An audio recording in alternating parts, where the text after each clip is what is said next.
తాజా 30 మెగాస్టార్ చిరంజీవికి ఉన్న అభిమానం ఏ స్థాయిలో ప్రత్యేకంగా చెప్పక్కర్లేదు. తెలుగు సినిమా ఇండస్ట్రీలో 40 ఏళ్లకు పైగా ఆయన అనంతమైన అభిమానాన్ని సంపాదించుకున్నారు.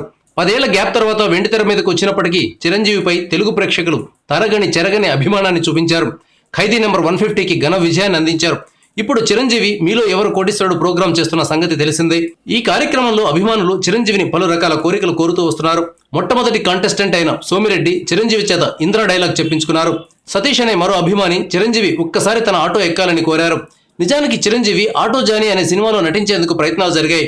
పూరి జగన్నాథ్ డైరెక్షన్ లో 150వ సినిమాగా ఆటో జానీ ఉంటుందనే వార్తలు వచ్చాయి. కానీ చివరకు తమిళంలో ఘన విజయం సాధించిన కత్తి సినిమా రీమేక్ తో చిరు వెండితెరపై రీ ఎంట్రీ ఇచ్చారు. వెండితెరపై ఆటో జానీగా కనిపించలేకపోయినప్పటికీ మీలో ఎవరు కోటీశ్వరుడు పార్టిసిపెంట్ కోరికతో చిరంజీవి ఆటో ఎక్కారు. మెగాస్టార్ తన కోరికను నెరవేర్చడంతో ఆటో డ్రైవర్ సతీష్ ఆనందంతో ఉప్పొంగిపోయారు.